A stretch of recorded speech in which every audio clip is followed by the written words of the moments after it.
really like the team. He was saying in the press conference the other day that in the course of the last few years in testing, he's probably done something like 10,000 miles around this Nazareth circuit. He knows it better than anybody, and the pit stop goes cleanly by the looks of things. Gets Simac out and just tries to avoid the wheel of Patrick Carpentier. Very important round of pit stops this. Perhaps teams can take advantage of this pit stop to gain position. Paul Tracy comes out of the pits once again, and just looking on down the field, Maurizio Gugelmin has had a good pit stop. Bobby Rahal, Alan Jr. Coming out, so he maybe has lost a place or two there, and once it's all settled down, Mark Blundell comes back out of the pits as well, and Mark had dropped down the order a little bit, but it'll all sort itself out after this round of pit stops as they've completed the next lap. Yeah, I think he was running in 10th there, and here comes Patrick Carpentier out of the pits. So all change here at Nazareth.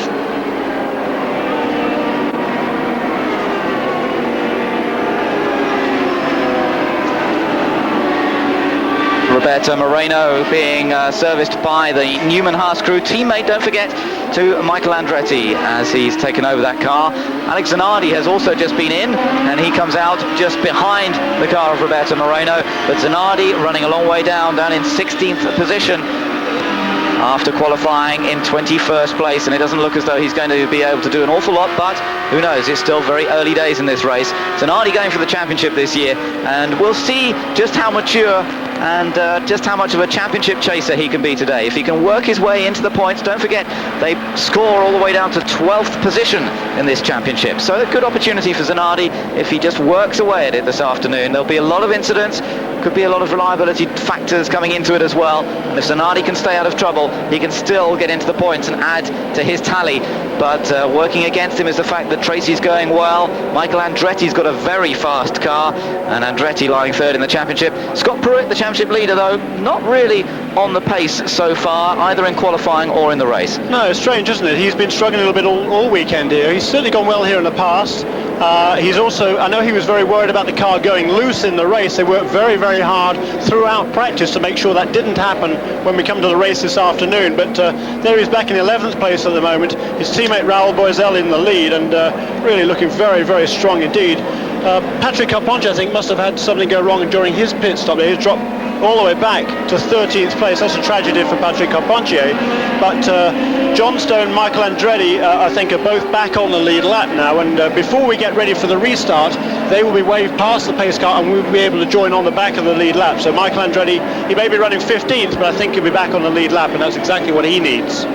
That's right, yeah, so that will make a big difference for Michael as the others lead round. Raoul Boisel at the head of the queue now behind the pace car, so he leads this race, and Dario Franchitti is now in second position as a result of his earlier pit stop, well, both of their earlier pit stops, then Tracy third, Gugelmin fourth, and De Ferran in fifth position. So it will be fascinating to see how Boisel and Franchitti get on with those earlier pit stops that they made, and I wonder if that's going to work to their advantage or not. Certainly at the moment, Boisel leads with Franchitti in second, and they've got the fast man, Paul Tracy, right behind them when they get ready for the restart.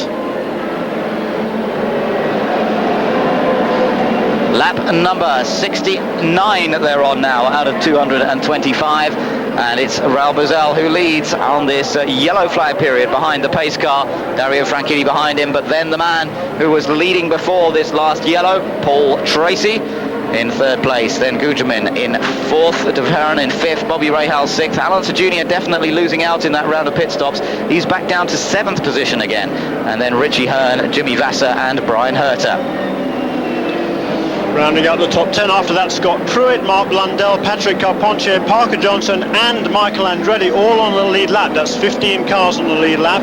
Then is Roberto Moreno, Alex Zanardi, Max Papis, PJ Jones, Michel Jourdain Jr. and Juan Fangio, all a couple of laps down. Greg Moore is back in the fight, the back of the pack there, 26 laps adrift, and he'll be out there just to get some more practice on these 1 mile overs. They're tough tough cookies to cope with these tracks, and he just needs to pick up the experience, work on setting up the car for when they go down the 1 mile oval in Milwaukee at the beginning of June. So good plan there by the players team to get the car back in the race. We're going green flag racing once again. Raul Boesel hits the throttle as he comes out of turn 3 and accelerates to cross the line. Raul Boesel leads from Dario Franchitti in second position, and they are now got Paul Tracy bearing down on them. It'd be interesting to see how quickly Paul Tracy can deal with these two, but he's got to overtake them if he wants to get ahead once more. Franchitti has a look in his mirrors, but he's under no obligation to let Tracy through at all. They're racing for position. Franchitti in second place at the moment, and the young Scots driver, what a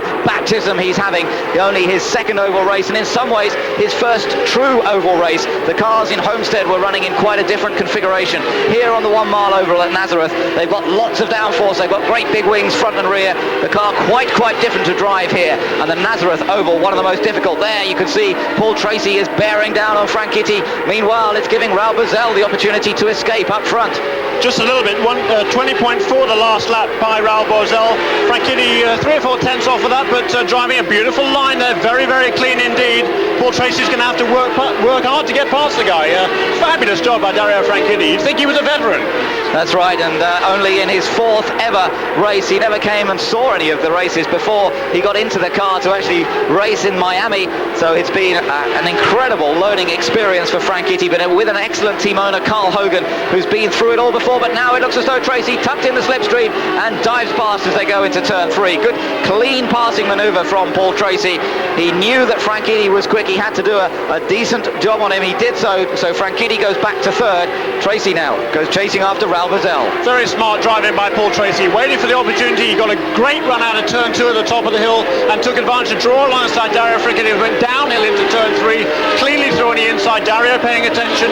Great move by Paul Tracy. As you say, now he sets his sights on Raul Boesel.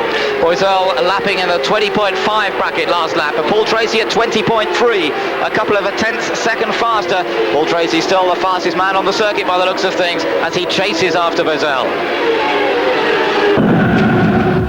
Paul Tracy leads as the racing starts once more, and Dario Franchitti lies in second position. Behind Franchitti, it's Maurizio Guterman in 3rd. Top 3 all Mercedes-Benz engines. They've gone 20 races without a win, and they've got the top 3 at the moment. They've also got 5th place with Alonso Jr. there. Mercedes looking very strong this afternoon at Nazareth Speedway.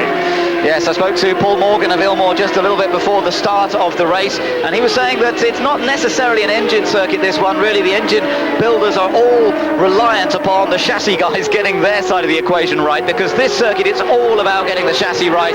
The power really doesn't make such a difference. If the car's handling goes wrong, it doesn't matter what kind of engine you've got in the back of your car, you are not going to get anywhere. But it looks as though Penske's got their chassis dialed in well. The Hogan team with Dario Franchitti seem to have got their car dialed in pretty well. Let's just check out the lap times. A 20.1 on the last lap for Franchitti, or rather for Tracy. A 20.5 from Franchitti. Good effort as Tracy's last lap goes to 20.3.